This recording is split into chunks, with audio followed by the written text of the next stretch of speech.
Hello, मी पल्लवी. आज कुठलीही तुम्हाला रेसिपी शेअर केलेली नाही. मिनी ब्लॉग शेअर केलेला आहे. ज्या मदर्स आहेत लहान मुलांच्या, त्यांच्यासाठी हा मिनी ब्लॉग्स आहे. काहीतरी तुम्हाला या मिनी ब्लॉग्समधून घेता आलं तर घ्या. चला मग छोट्याशा मिनी ब्लॉग्समध्ये तुमचे मनापासून स्वागत आहे.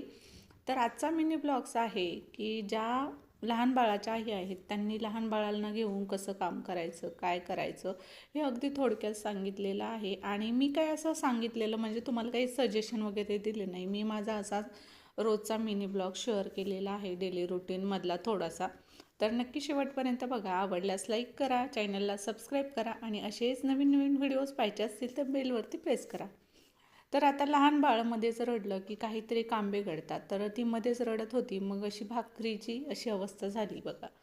तर मग आज ती गुंतण्यासाठी मी काय केलं, तिला भिंतीच्या दोन्ही साईडने अशी दोरी बांधून घेतली. त्या दोरीला एक झुंबर लटकवलं आणि त्याला 10 मिनटं का होईना गुंतते. असं वाटतं की 10-15 मिनटं तरी कुणीतरी यावं आणि तिला घ्यावं. कृष्णा घरी नसल्यावर तर जास्त माझी परेशानी होती, पण तो घरी असल्यावर तरी त्याला पाहून थोड्या वेळ खेळते. म्हणजे मोठे भाऊ जर असतील, बहिणी असतील, तर लहान मुलं त्यांना बघून तरी खेळतात. आणि पहिलं जे बाळ असतं त्या बाळांच्या आईचं तर खरंच काम करणं खूप कठीण असतं. माझंसुद्धा पहिल्या मुलाच्या वेळेस तसंच होतं. पण पहिल्या मुलाच्या वेळेस मी बऱ्याच दिवस आईकडे होते, त्यामुळे मला जास्त परेशानी झाली नाही. आल्यानंतर झाली बरं का, पण ह्यावेळेस त्याच्यामुळे थोडीशी मदत होते. तर असं मध्ये मध्ये रडत असते, मध्ये मध्ये तिला घेऊनसुद्धा कधी कधी काम करावं लागतं. आणि एखाद्या वेळेस कामाची तर जास्तच वाट लागून जाते. तर चला, आजचा हा छोटा मिनी ब्लॉग्स तुम्हाला कसा वाटला नक्की कमेंटमध्ये कळवा. आणि आज मी बनवलं होतं वरण, भाकरी आणि भात. हे आमचा डेलीचा मेनू असतो. भाकरी किंवा पोळी असते. नवीन काही करणं होत नाही. लहान मुलांचं सगळ्यांना माहिती आहे. लहान मुलांची आई होणं काही सोपं नसतं. त्यांना घेऊन काम करायचं, सगळं मॅनेज करायचं, नियोजन करावं लागतं. डोक्यात रात्रभर तेच असतं की उद्या काय करायचं. भाजीचं सुद्धा डोक्यात असतं, उद्या भाजी काय करायची. उद्याचं कामाचं नियोजन रात्रीच लावावं लागतं, तेव्हा काम होतं. आणि मुलं मध्ये रडली की काम हातातलं सोडून त्यांनासुद्धा घ्यावं लागतं. असं वाटतं की त्यांचं बालपण परत परत येत नाही, म्हणून त्यांना रडवायचं सुद्धा नाही.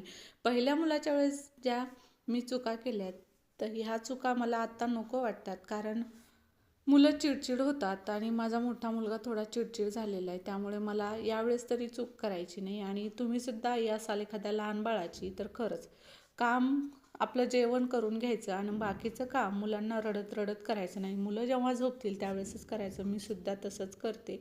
चला मग आजचा हा छोटासा मिनी ब्लॉग्स आवडल्यास लाईक करा.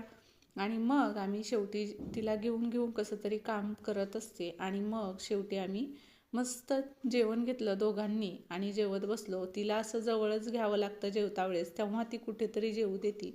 किंवा मग झोपी घालावं लागतं, त्यावेळेस मग ती शांततेत जेवू देते. आणि जवळ असल्यास पण ती काही शांत राहत नाही. पालतं होती, पालतं झालं तर तिला सरळ होता येत नाही, मग रडती. नाही तर काहीतरी हातात गुंतण्यासाठी द्यावं लागतं. लहान बाळ कधी मोठे होतात समजतसुद्धा नाही. बालपण निघून जातं, परत त्यांचं बालपण येत नसतं. म्हणून मला तरी पहिल्या वेळेस तरी समजलं नाही, पण आत्ता असं वाटतं की लहान बाळाचं बालपण जे आहे ते परत येत नाही. म्हणून मी आत्ता तिच्याकडे खूप लक्ष देत असते आणि तिच्या म्हणजे ती जसं खेळेल तसं काम करून घेत असते. चला मग आम्ही शेवटी दोघा मायलेकरांनी जेवण केलं आणि तिला जेवता जेवता मस्त असं खेळवलं मी सुद्धा. आणि तिनं जवळ असलं की जेवून देती. तर आजचा व्हिडिओ आवडल्यास लाईक नक्की करा. Bye bye.